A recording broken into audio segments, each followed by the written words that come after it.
Uh, I'm going to be starting really excited for this one, by the way. Soon as lockdown is kind of lifted, well, not lifted, but eased down, I'm going to be sitting with one of my heroes when obviously big Celtic supporter. And I basically watched, I remember Alan Thompson coming to Celtic in it was just after the 6-2 game, so August 2000. He arrived the same day as Didier Gat. Uh, big, big money move from Aston Villa. And obviously everyone is aware of the career Alan Thompson went on to have in Glasgow. Uh, wasn't always on the back pages. Um, you know, he's had his issues. He's going to be very open and honest about that, and fair play to him. But yeah, I'm really looking forward to sitting there and just sitting, listening, just because this book.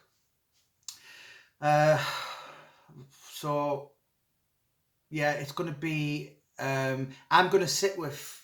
I keep going to call him Alan, but he prefers Tomo. But I'm going to sit with Tomo for probably 20 hours and just be like, and get everything out in the open. I'm very surprised that this book hasn't been done. Um, about 15 years ago, there was a period, but specifically of that great Martin O'Neill side, when you had Neil Lennon, John Hartson, Stilian Petrov, Chris Sutton, all done their books. And it was like, why has Alan Thompson not done his? And obviously, I'm ecstatic because it's good for me. But do you know something? Even if I wasn't as an author, I'd be one of the first. I'm not just saying this. I would be out buying that because as I remember everything about him. And as a Celtic supporter, it was really a really exciting time to with the UEFA Cup final, the run. Uh, Obviously, you had the treble winning Martin O'Neill's first season, 2001. It wasn't always a bed of roses, the losing 2002 in the Scottish Cup final to Rangers, uh, getting knocked out of the Inverness 2003 Scottish Cup, although Tomo wasn't playing that game. 2004 was the whitewash season when Celtic beat Rangers every single game. Uh, there's just so much to talk about, but it's not going to be all Celtic. It's going to be, you know, just yeah. The car crash he had. He was a victim of an horrific car crash that was very similar to Christopher Reeve, who played Superman, who never really recovered. So just I spoke to Tom earlier, and he said he's gonna get some reports from a Newcastle doctor because I see I wasn't aware of this till the last couple of weeks, but it was to even to walk again is an absolute miracle for him. So let alone go on and play for England and do all the things he did. But it's just one book. I think you can tell by the sound of my voice that I don't really swear often, but I'm really fucking ecstatic to be doing this, and I just can't wait to sit down and just be like, right, because this is just going to be absolutely phenomenal. Not only because I'm writing it, and it goes without saying, but do you know what? It's just for what he did, and do you know what? I'm just a big football fan, a big Celtic fan, and so I remember everything about him. I remember him 7 goals against Rangers. I remember the sendings off at Ibrox 3 times. And there's a lot of funny stories in this as well. First sending off was November 2000, and Martin O'Neill called him a coward in the changing room. He had 50,000 Rangers fans above him laughing at him. And it's one thing he said he never was a coward, but and you've got to have a cool head in them games, and a lot of the players, you've seen your Nacho Novos, your what's that fucker called, the place the Rangers now, Morelos. You've got to be a special kind, And you know, as much as I'm the biggest Alan Thompson fan in the world, you were sent off 3 times at Ibrox, mate, and that won't be forgotten in Glasgow folklore for a long, long time. But listen, I'm really ecstatic about it. I'm really excited, and I'm going to be starting it in literally weeks. We kind of obviously as soon as Boris says we're allowed, was it April 12th, something like that. It eases, I don't know, but I'm going to be all over this one. This is proper pisshead with a, what is it? What's that saying? It's like a curry to a pisshead. Do you know what I mean? It's just something that I'm really, really looking forward to, and hopefully this is going to be the start of many footballers' books. I was speaking to one Middlesbrough,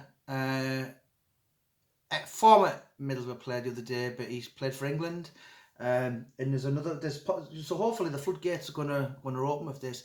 But you know, I've got to really do Tomo's in the way that he wants it, and yeah, you know, I've always thought about football books in the back of my head. Last year or two, because I'm done with true crime, to be honest. There's not really any ones I really want to do anymore. And you know, I thought I might have had to maybe start off at a lower league, and to get the chance to do somebody like Alan Thompson in the first football book is just like, wow. Do you know what I mean? So yeah, it's really you know, I probably shouldn't punching above my weight. Do you know what I mean? And just that kind of like, I'm really I shouldn't be like that, should I? I should just act moody and cool and be like, yeah, so fuck, yeah, I'll see if I can fit it in. I'll check my diary, Tomo. I don't know, I'm not promising out. But anyway, it's going to be mega, it's going to be massive, it's going to be mass market, it's going to be on audio, it's going to be on Kindle, it's going to be absolutely fucking everywhere. A Geordie boy, Alan Thompson. What's it about? The clues in the name. He's a Geordie, one of that types. You're looking at my pint, you know, walking about short in the winter and all that kind of thing. And the boy, which is obviously with the H in it, which is the full Celtic family. You know, there's no introductions in that, and it's just, you know, he is. Listen, he had a great career. He was in England international, playing with Beckhams and Rooneys and all this kind of stuff. You know, one funny story he told me the other day was when he scored the winning goal against Barcelona. I can't remember, they played a few times.